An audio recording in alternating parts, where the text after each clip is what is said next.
போட்டோல லாஸ்டா இருக்கிற தம்பிய எங்கேயோ பார்த்த மாதிரி இருக்கு. எங்க பார்த்தேன்னு தெரியல, அதான் ஞாபகப்படுத்திட்டு இருக்கேன். ஓ அவரா? அவர் பேர் சக்தி. அவர் இந்த ரூம்ல தான் குடியிருக்காரு. இப்ப லக்ஷ்மியோட சித்தி தான் பேசினாங்க. வீட்ல ஏதோ சந்தோஷமான விஷயமா, அது லக்ஷ்மி கிட்ட சொல்லணும்னு தான் போன் பண்ணிருக்காங்க. லட்சுமி அந்த வீட்டுல இருக்கா? என்ன மாமா நீங்க? அவங்க வீட்ல இருந்தா அவங்க எதுக்கு இங்க போன் பண்ணி விசாரிக்க போறாங்க? நீங்களே சொல்லுங்க. அவங்க வீட்டுல இல்லனா லட்சுமி வெற்றி வேற எங்க போயிருப்பாங்க?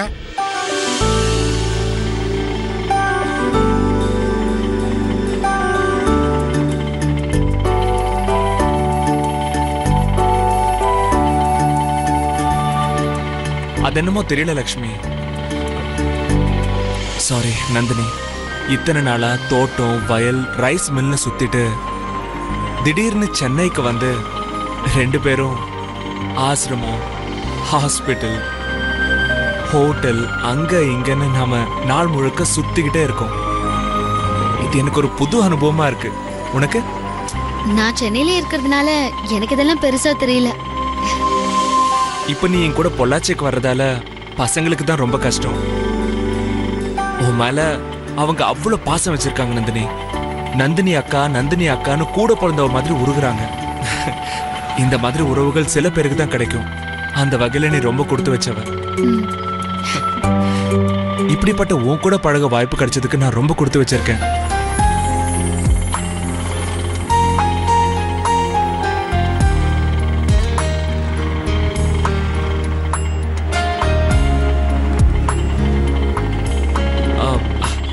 என்ன நந்தினி, நான் பாட்டுக்கு பேசிக்கிட்டே இருக்கேன், எந்த பதிலும் சொல்ல மாட்டேங்கிற? ஆசிரமத்துக்கு போயிட்டு உடனே வந்துட்டோன்னு வருத்தமா? அதெல்லாம் ஒண்ணும் இல்லைங்க. இப்ப என்னோட யோசனையே இங்க இருந்து சக்தி வேலை எப்படி பார்க்கணும் தான். ஓஹோ, இதுக்கு தானா இவ்வளவு நேரமா யோசிச்சுக்கிட்டு இருக்க? என்கிட்ட சொல்லிருந்தா நான் ஒரு ஐடியா கொடுத்துருப்பேன்ல. சரி இப்ப சொல்லுங்க. ரொம்ப ஈஸி. கதிருக்கு போன் பண்ணா சக்திவேல் ஃப்ரெண்டோட நம்பர் கொடுக்க போறான். அத வாங்கி உடனே சக்திவேல் நம்பர் கேட்டு அவன் கூட பேசினா போச்சு. எப்படி இருக்கு ஐடியா? உங்க ஐடியாவை நீங்களே தான் வச்சுக்கணும். ஏன் நந்தினி இப்படி சொல்ற? பின்ன என்ன, நாம இப்போ சித்திக்கு உடம்பு சரியில்லைன்னு சொல்லிட்டு தானே சென்னைக்கு வந்திருக்கோம். இப்ப நாம போய் கதிர்க்கு போன் பண்ணி சக்திவேலோட நம்பர் கேட்ட டவுட் வராது? ஆமா இல்ல? இப்ப என்ன செய்யறது? இதத்தான் நான் ஆரம்பத்திலேயே சொன்னேன்.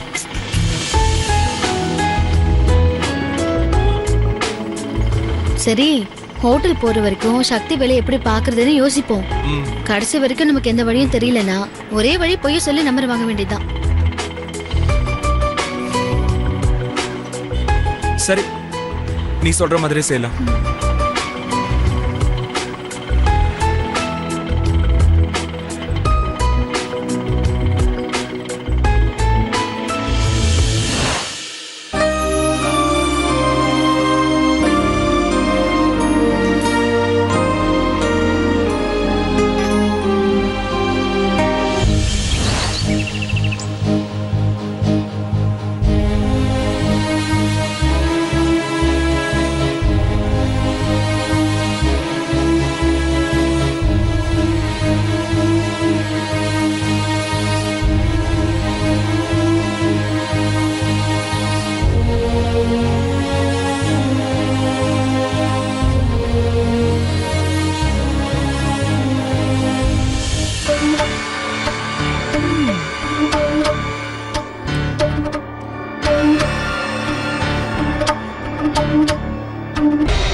இது பாருங்க, வேற வழியே இல்ல. கதிர்க்கே போன் பண்ணுங்க. அப்படியே சொல்ற? வேற வழி இல்லைங்க. அவனுக்கு போன் பண்ணாதான் தெரியும். பண்ணுங்க பண்ணுங்க. கதிரு அப்பா, அவங்கள ரயில்வே ஸ்டேஷன் தானே இறக்கி விட்டேன்? ஆமாப்பா, அங்கதான் இறக்கி விட்டேன். அவங்க ஏதோ தூக்கணாம்பாளையம்னு ஒரு ஊர் சொன்னாங்களா, அங்கதான் போறேன்னு சொன்னாங்களா? அங்கதான் போறேன்னு சொன்னாங்கப்பா.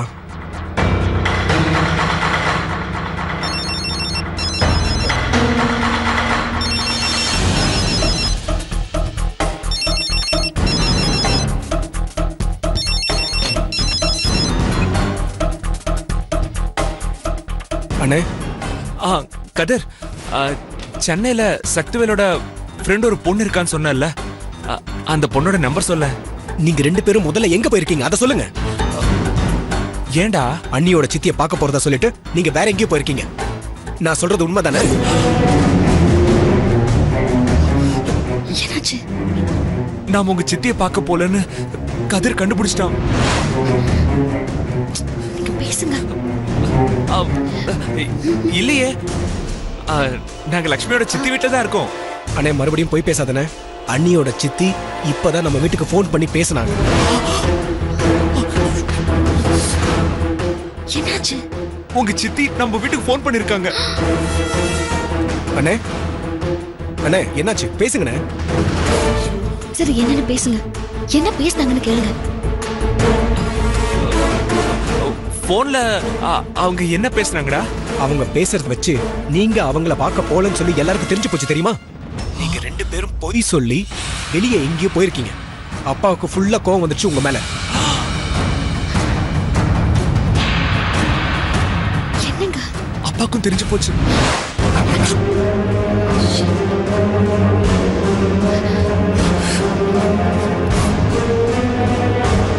அண்ணே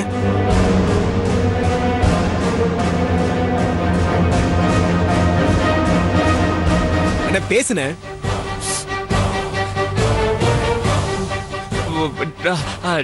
டேய் கதிரு, நான் உண்மையை சொல்லிடுறேன்டா. இப்போ நாங்க 2 பேரும் சென்னைக்கு சக்திவேலை பார்க்க தான் வந்திருக்கோம்டா. அட ஏன அதை என்கிட்ட சொல்லிட்டு போயிருந்தா நானும் உன் கூட வந்திருப்பேன்ல. சரிடா, சென்னைக்கு நாங்க வந்துட்டோம்டா. இப்போதைக்கு அப்பா கிட்ட எதுவுமே சொல்ல வேண்டாம். நீ உடனே சக்திவேல் ஃப்ரெண்டோட நம்பர் மட்டும் சொல்லு. அண்ணே நான் உங்களுக்கு நம்பர் மெசேஜ் அனுப்பிச்சு வச்சிடறேன். ஓகே கதிரு, அண்ணி யாரு போன்ல? அது ஃபேக்டரியில இருந்து கால் பண்ணாங்க நீ. ஓ சரி சரி. கதிர் மெசேஜ் அனுப்புறேன்னு சொல்லிருக்கான். ஓ, நாம போய் சொல்லிட்டு வந்த விஷயம் அப்பாவுக்கு தெரிஞ்சு போச்சு. இப்ப அப்பா முகத்துல எப்படி முழிக்கிறது? சும்மா எல்லாத்தையும் நான் பாத்துக்கிறேன்னு சொன்னீங்க. இப்போ என்ன ஆச்சு? சரி சரி, ஒரு பொய் சொன்னதுக்காக அத மறைக்க எத்தனை பொய் சொல்ல வேண்டி இருக்கு. கதிர் மெசேஜ் அனுப்பிச்சிட்டான். இப்படி சொன்ன மாதிரியே அந்த பொண்ணுக்கு போன் பண்ணி பேசலாம். நேர்ல பார்த்து சக்திவேலோட அட்ரஸ் வாங்கலாம். உடனே அங்க போய் சக்திவேலை நேர்ல பார்த்து பேசி அவனை உடனே கையோட ஊருக்கு கூட்டு போலாம். ஊருக்கு போன உடனே சக்திவேலை கூட்டு வரதான் நாங்க சென்னைக்கு போனோம்னு அப்பா கால டமால விழுந்துருவோம். அப்பாவும் சக்திவேலை பார்த்த சந்தோஷத்துல நாம சொன்ன பொய்ய கண்டிப்பா மன்னிச்சிருவாரு. எப்படி ஐடியா? ஐடியாலாம் நல்லா தான் இருக்கு. சரி போன் பண்ணுங்க. சரி.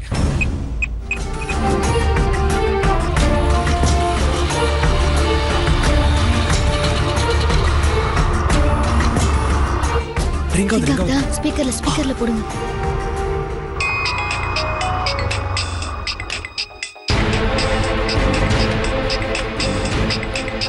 யார் டி லைன்ல? புது நம்பர் டி. பேசு. ஹலோ. ஹலோ வணக்கங்க. நான் சக்திவேலோட அண்ணன் வெற்றிவேல் பேசுறேன். இப்போ நான் சென்னையில இருந்து தான் பேசுறேன். சென்னையில இருந்து பேசுறீங்களா? எப்போ வந்தீங்க? ஏன் வந்தீங்க? அதுவா, ஒரு ஆபரேஷன் விஷயமா நானும் என் வைஃப் லக்ஷ்மியும் சென்னைக்கு வர வேண்டியதா போச்சு. நாங்க இப்போ எஸ்கே ஹோட்டல் இருக்குல்ல, அங்கதான் தங்கியிருக்கோம். நீங்க தான் சக்திவேலோட ஃப்ரெண்டுன்னு என் தம்பி கதிர்வேல் சொன்னா. இப்போ நீங்க எங்க இருக்கீங்கன்னு சொன்னீங்கன்னா முதல்ல உங்களை வந்து பார்த்துட்டு அப்படியே உங்க கூடவே நாங்க சக்திவேல் தம்பி அவ வீட்டுக்கு போய் பார்க்கலான்னு இருக்கோம். அப்படியா? இப்ப கொஞ்ச நாளா சக்திவேல் ஒர்க்ல ரொம்ப பிஸியா இருக்காரு. என்ன கூட பார்க்க வருது இல்ல. நான் ஃபோன் பண்ணா கூட அவர் எடுக்க மாட்டேங்கிறாரு. சக்திவேலோட நம்பர் கேளுங்க. அப்போ சக்திவேலோட நம்பர் சொல்லுங்க, நான் ஃபோன் பண்ணி பேசிக்கிறேன். என்ன கேட்டீங்க? சரியா விழல. இல்ல சக்திவேலோட நம்பர் கொடுக்க சொன்னேன், நான் ஃபோன் பண்ணி பேசிக்கிறேன். ஆ, ஆ, அவரோட ரொம்ப முக்கியமான ஃப்ரெண்டு நானு. என் நம்பரே அவர் அட்டென்ட் பண்ண மாட்டேங்கிறாரு. புது நம்பர்ல இருந்துலாம் வந்தா அவர் கண்டிப்பா அட்டென்ட் பண்ண மாட்டாரு. இப்போ நாங்க சக்திவேல பார்க்கணுமே. அப்போ ஒண்ணு பண்ணுங்க, இன்னும் கொஞ்ச நாள் சென்னையில இருக்க முடிஞ்சா இருங்க. அதுக்குள்ள சக்திவேல் ஆபீஸ்க்கு போய் அவர் எங்க இருக்காருன்னு தெரிஞ்சுக்கிட்டு அவர் எப்போ வருவாருன்னு உங்களுக்கு விசாரிச்சு சொல்றேன். விசாரிச்சு தான் சொல்லணுமா? கொஞ்சம் இன்னைக்கே விசாரிச்சு சொல்றீங்களா? இன்னைக்கே முடியாது, இன்னொரு 2-3 நாள் ஆகும். அவ்வளோ நாள் ஆயிடுமா? அவ்வளோ நாள் உங்களால இருக்க முடிஞ்சா இருங்க, இல்லைன்னா நீங்க ஊருக்கு கிளம்பி போங்க. இது உங்க நம்பர் தானே? ஆமாமா, ஏன் நம்பர் தான். சக்திவேல் வந்த உடனே இந்த நம்பருக்கு கால் பண்ணி பேச சொல்றேன், சரியா? வச்சிடுறேன். இன்னும் ஏண்டி சக்திவேல் நம்பர் கொடுக்காம இப்படி இழுத்து அடிச்சிட்டு இருக்க? ஏய் லூசு, இன்னும் அந்த ஊர் லைப்ரரி நந்தினி தானானே தெரியல. அது தெரியாம சக்தி நம்பரை கொடுத்தா வந்து பேசி சக்தியை ஊருக்கு கூட்டிட்டு போயிடுவாரு. அங்க இருக்கிறது நந்தினி தானான்னு தெரியற வரைக்கும் என்னால சக்தி அவர் குடும்பத்தோட சேர விட முடியாது. வண்டி எடு.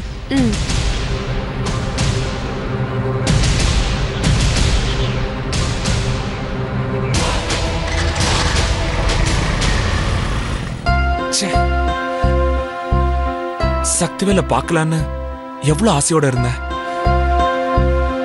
இப்ப அவன் கூட போன்ல கூட பேச முடியாம போச்சு. இப்ப என்ன பண்ண நந்தினி?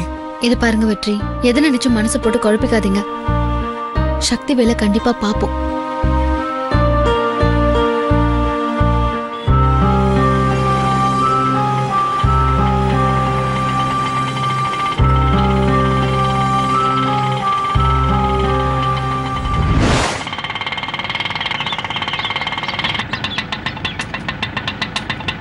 என்னங்க? வாங்க வாங்க தம்பி. வணக்கம். வணக்கம். ஹாய். திவ்யா இந்தாங்க. எல்லாருக்கும் தான், எல்லாருக்கும் தான். தேங்க்ஸ்க்கா. வாங்கிக்கோ.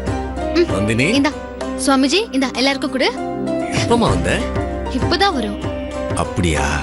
அது என்னமோ தெரியலம்மா, உன்னை பார்த்த உடனே இந்த பசங்களுக்கு எங்க இருந்துதான் சந்தோஷம் வரும்னு தெரியல. ரொம்ப மாசம் கழிச்சு இவங்கெல்லாம் இவ்வளவு சந்தோஷமா இருக்கிறத இப்பதாம்மா நான் பாக்குறேன்.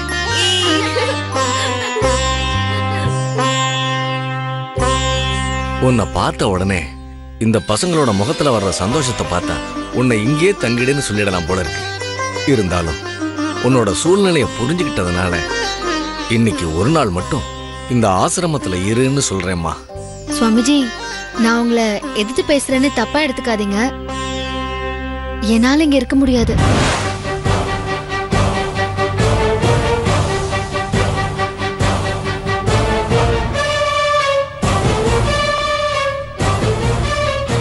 சுவாமிஜி, ஏன்னு கேளுங்க.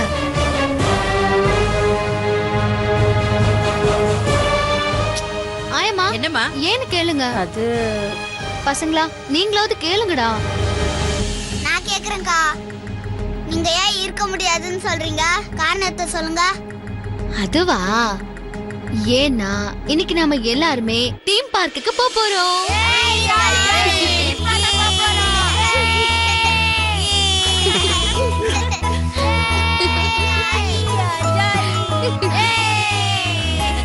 சுவாமிஜி, உங்களை கேட்காம இப்படி ஒரு ப்ரோக்ராம ஃபிக்ஸ் பண்ணதுக்கு என்ன மன்னிச்சிருங்க. அம்மா நந்தினி, இது உன் வீடு மாதிரி. நீ நினைச்சதை செய்ய என்கிட்ட அனுமதி வாங்கணும்னு அவசியமே இல்ல. சுவாமிஜி, அந்த நம்பிக்கையில தான் இவங்க எல்லாரும் கூட்டிட்டு போறதுக்காக வேன் புக் பண்ணிருக்கேன். இப்ப வந்துரும். சரிம்மா.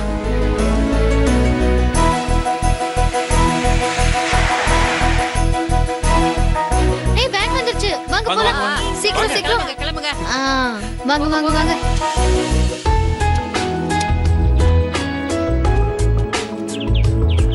எல்லாரும் வாங்க.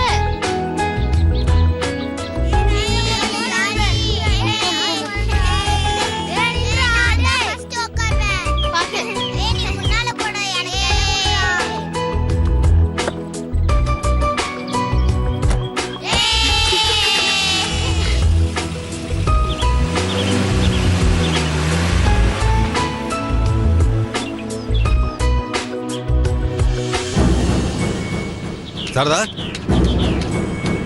என்னாச்சு? ஏன் இங்க வந்திருக்கிற? ஏய், என்னடி மூஞ்சிய தொங்க போட்டுட்டு இருக்க? என்னாச்சு? நடக்கிறதெல்லாம் பார்க்கும்போது மனசே சரியில்லைங்க. நாம நினைக்கிறது ஒண்ணு, நடக்கிறது ஒண்ணா இருக்கு. ஆடி போடி பைத்தியக்காரி, நம்ம என்ன புண்ணியம் பண்ணமோ தெரியல, அதிர்ஷ்டம் நம்மளை தேடி வந்துட்டு இருக்கு. என்னங்க சொல்றீங்க? இதை பாரு, ஒரு போட்டோ காட்டுறேன், அதை பார்த்தா உனக்கே தெரியும். என்ன போட்டோ? இது பாரு.